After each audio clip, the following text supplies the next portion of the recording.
বন্ধু বান্ধৱীসকল, এইবোৰ কিহৰ পাত দেখিছে নহয়? এই গছজোপা, এজোপা দেখিছে নহয় কি গছ? এই গছজোপাৰ এটা বিশেষ গুণ আছে। এই গছজোপাৰ পাতখিনি, কেইটামান পাত যদি আনি এটা বাটিত পানী লৈ পানীখিনিত পাতখিনি আমি মোহাৰি থাকোঁ, তেতিয়া ফেন ওলাই যাব। আৰু সেই ফেনখিনি আমি পুৰা হাতেৰে মোহাৰি ফেনখিনি অলপ চাফা কৰি ল'ব লাগে। পাতখিনি আঁতৰাই অলপ চলপ থাকিলেও একো দিগদাৰ নহয়। চাওক, এই পাতখিনি অলপ কোমল পাত হ'লে বেছি ভাল হয়। তাৰপিছত কি কৰিব আপোনালোকে, একেবাৰে ইজি কাম হয়। এই পাতবোৰ আমি ছিঙি পেলাই আমি মূৰত যদি ঘঁহোঁ, আমাৰ চুলিৰ উফি নাথাকে, শ্বেম্পু কৰিব দৰকাৰ নাই, চুলি পিছল হয় আৰু পকা চুলি এডালো নাথাকে। কেনেকৈ এইখিনি আমি ইউজ কৰিব লাগে তাৰ বিষয়ে মই আজি আপোনালোকৰ আগত ক'বলৈ লৈছোঁ। এই পাতখিনি আপোনালোকে এটা এটাকৈ ছিঙি এটা বাটিত লাহেকৈ অকণমান পানী লৈ পাতখিনি মোহাৰি দিব। চাব কি সুন্দৰকৈ ফেন ওলাই আহিব। ফেনখিনি মানে চাৰ্ফৰ ফেনৰ নিচিনা বা শ্বেম্পু পেকেটৰ, গুলিলে শ্বেম্পু পেকেটটো যেনেকৈ মানে ফেন ওলাই, তেনেকৈ ফেন ওলাই আহিব।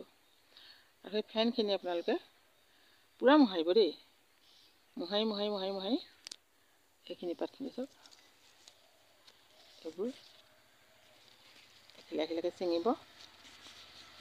ছিঙি আৰু অলপ কোমল পাত হ'লে বেছি ভাল হয়।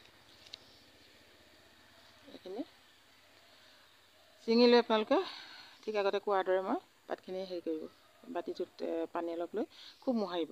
মোহাৰি মোহাৰি মোহাৰি মোহাৰি সেইখিনি আপোনালোকে মূৰত দি দিব। মূৰত দি পেলাই চাবচোন, গোটেই ফেনাই যাব, শ্বেম্পুৱে ফেনোৱাৰ নিচিনা।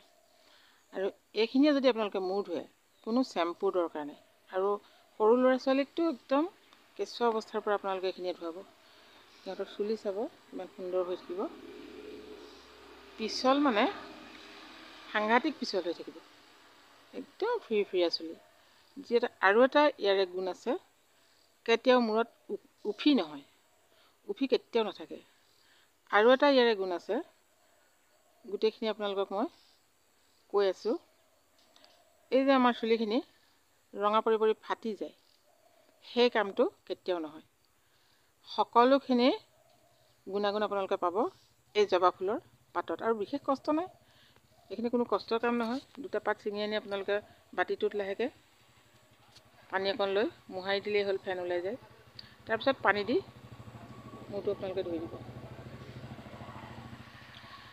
ইয়াৰ পিছত আপোনালোকে এই জবা ফুলৰ পাতখিনি যেতিয়া বাতিত মিহি কৰি ল'ব, এইখিনি এটা কথা কওঁ, পাতখিনি যেতিয়া বাতিটোত মিহি কৰি ল'ব নহয়, তেতিয়া আপোনালোকে এই পাতখিনি মানে অকণি অকণিকৈ বাতিটোত থাকি যাব। তেতিয়া আপোনালোকে লাহে লাহে সেই পাতখিনি হাতেৰে আঁতৰাই ল'ব। আৰু মূৰত লাগি গ'লেও কোনো কথা নাই, যেতিয়া ধুই দিব তাৰপিছত আপোনালোকে ফণীয়ে আঁচুৰি দিলে ইমানেই পিছল চুলি হ'ব, তাৰ পাত এটাও নাথাকে মূৰত। কিন্তু সাংঘাতিক উপকাৰ, মই নিজে ইউজ কৰি পাইছোঁ আৰু কেঁচুৱা কালৰ পৰা ল'ৰা ছোৱালীক দিছোঁ। বহুত ক্ষেত্ৰত ভাল। গতিকে আপোনালোকে ইউজ কৰি চাওক। একেবাৰে সহজ পদ্ধতি এটা আপোনালোকক দিলোঁ। আৰু ইয়াৰ ফুলৰ কলিটো এটা বিশেষ কামত আহে। কি কামত আহে মই জনাম ইয়াৰ পিছৰ ভিডিঅ'ত। চাওক, এই কলিটোৱে এটা সাংঘাতিক ডাঙৰ কামত আহে। আৰু সেই কথাটো হয়তো জানে বহুতে,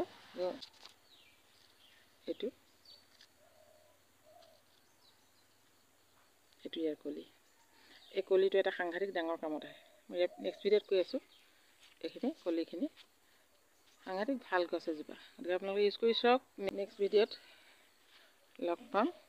বহুত ৰ'দ দিছে আজি নহয়। Thank U.